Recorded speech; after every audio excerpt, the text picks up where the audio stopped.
orang ikhlas. Tanda-tanda orang ikhlas bajangwi. Berarti ambo indah. Tanda-tanda orang ikhlas bejubah. Berarti ambo indah. Tanda-tanda orang ikhlas besorban. Berarti ambo indah. Begitulah indahnya Allah Ta'ala dan Rasulullah SAW yang menyampaikan risalah itu. Tanda itu tidak diberikan Allah nampak zahir. Supaya apa? Supaya orang tidak merasa dirinya ikhlas, tapi dia merasa dirinya tidak ikhlas. Maka tanda yang pertama, tanda ikhlas adalah tak ada beda antara saat berada maupun saat tak ada. Tak ada beda antara saat kaya maupun saat miskin. Khusyuknya sama, doanya sama, persahabatannya sama, zikirnya sama. Itulah yang orang ikhlas.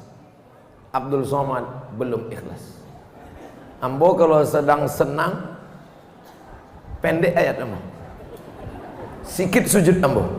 Tapi kalau sedang susah indak bangki-bangki. Ya Allah. Nan tahu itu siapa? Awak dengan Allah Subhanahu wa Ta'ala. Tidak ada beda saat kaya, saat miskin, saat senang, saat susah, saat lapang, saat sempit. Itulah ikhlas. Makanya Nabi Muhammad SAW ada beda saat dia menang dengan saat dia kalah. Tak ada. Sama sholatnya, sama munajatnya. Mudah-mudahan persahabatan ambo dengan Ustadz Jelfatullah adalah persahabatan yang ikhlas. Lah mulai diuji ambo kan. Apakah sama respon Ustadz waktu mic-nya lancar dengan mic-nya rusak? Lah mulai agak berubah sedikit. Eko judul yang paling ambo khawatirkan adalah tentang ikhlas. Sebab ujiannya langsung datang cash and carry. Mudah-mudahan kita lulus ujian ikhlas. Ujian S1 lulus, ujian S2 lulus, ujian S3 lulus, ujian ikhlas belum tentu lulus. Ambo kuliah ke Mesir 1998, 1999 naik tingkat 2, tahun 2000 naik tingkat 3. Sama-sama kami berangkat haji dengan Ustadz Jelfatullah. Di saat sama-sama kuliah di Mesir, begitu sikapnya, tidak berubah jambo. Setelah tamat LC, tidak juga berubah jambo.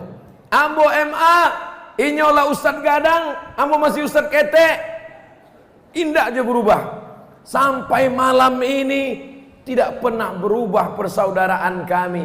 Maka aku bersaksi atas nama Allah bahwa Ustadz Jelfatullah salah satu sahabat ambo yang ikhlas. Tidak basa-basi, bukan, tidak mungkin nama puji-pujinya kini. Iko kan bukan muslim caleg kan? Nah, lebih lah.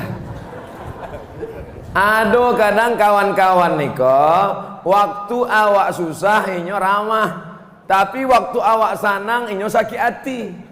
Awak viral inyo pingsan, awak doktornya mati. Bisa itu awak rasakan dari mulai senyumnya, dari mulai sapanya, dari mulai salamnya, dari mulai cara bicaranya. Bisa kita rasakan, betul?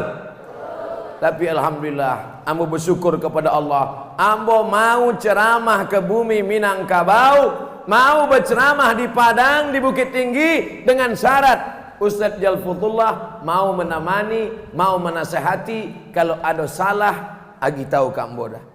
Ambo nak manggil ustadznya dari dulu, manggil udah. Iko udah ambo waktu dari Mesir sampai kini bersama kami saat ini, bersama dulu di Mesir. Doakan supaya kami bersama pula dalam surga Jannatul Firdaus.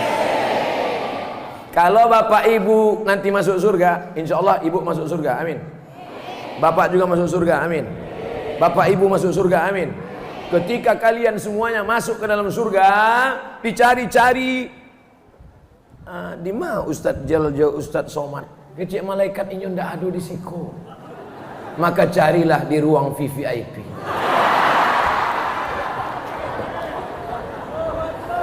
Dari cara ngeceknya aja ndak ikhlas. Judul ikhlas. Ambo cuma ngetes. Kira-kira kalau ambo sawi kami berdua di VVIP, jamaah kau ikut senang apa indah? Rupanya jamaah ikut senang, lah lulus ujian ikhlas. Amin. Tanda ikhlas yang pertama, tak ada beda antara susah dan senang. Tak ada beda antara saat orang punya jabatan ataupun tidak. Saat ini Bapak Wakil Gubernur, duduk saya di samping beliau, akrab saya dengan beliau. Kenapa Ustaz Somad akrab dengan beliau? Karena beliau ada jabatan, karena beliau ada jabatan, ada kekuasaan, tanda tangannya masih laku. Bagaimana kalau sampai saat masanya tiba, ketika Allah sudah mengambil jabatan, apakah engkau tetap ramah dan baik Abdul Somad? Kalau ternyata kau berubah, berarti Abdul Somad tidak masuk orang-orang yang ikhlas. Malam ini teorinya, prakteknya kita tak tahu. Di antara tanda orang yang ikhlas, tak ada beda antara mendengar ceramah di tempat yang sejuk dengan di tempat yang panas.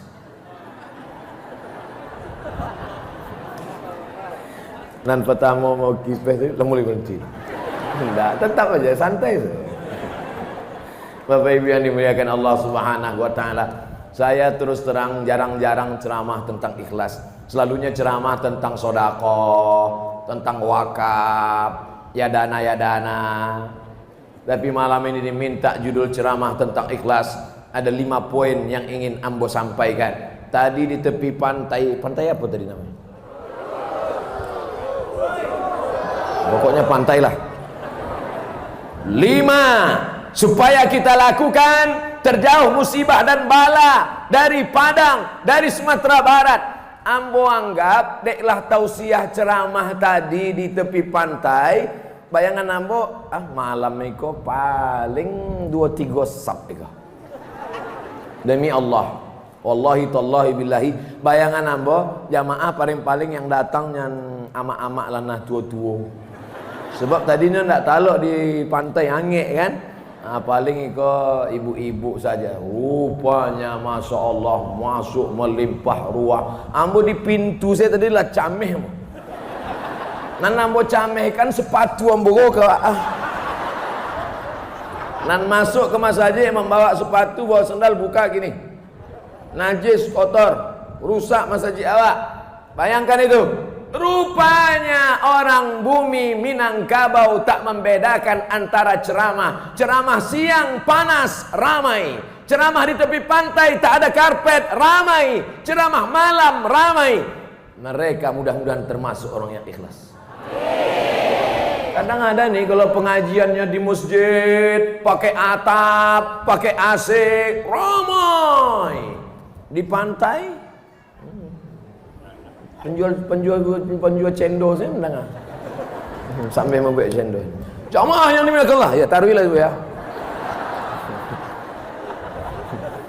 Tapi tadi Masya Allah tabarakallah, di pantai panas, tepi laut, tidak pakai tenda, tidak ada alas duduk, dan yang paling penting tak ada kue kotak.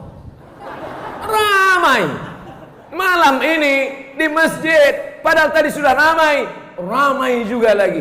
Sampai bingung saya. Sebenarnya Allah ingin mengatakan, hai Abdul Somad, kau ceramah tentang ikhlas, rupanya jamaahnya lebih ikhlas daripada yang berceramah.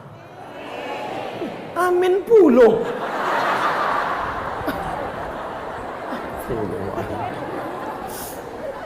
Tadi ambo mulai ceramah jam 10 kurang 5 balik. Kini sudah jam 10 pas. Selesai satu tanda ikhlas. 15 menit. 15 doa. Insya Allah tetap seperti yang dulu, 600 ml. Tanda ikhlas yang pertama, tak ada beda saat senang maupun susah, saat lapang maupun sempit, saat kaya maupun miskin. Karena Allah yang disembah saat kaya, Allah juga yang disembah saat susah. Betul?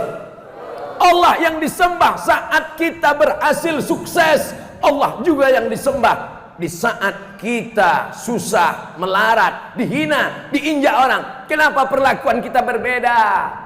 Kenapa kita tidak sama? Kenapa ketika kita sedang susah, bangun di tengah malam, tahajudnya rajin, doanya panjang, Fatihahnya Masya Allah, air mata menetes. Tapi kalau sudah lapang rezeki, saat di tengah laut, naik kapal, samudera, dipukul ombak, dihempas gelombang, karangnya tajam, berdoa karena laut tak bertepi, ke bawah tak berakar, ke atas tak berpucuk, anginnya kencang. Ya Allah, selamatkan kami ke daratan ya Allah. Begitu sudah sampai di darat, lupa, lalai, maka tak termasuk orang yang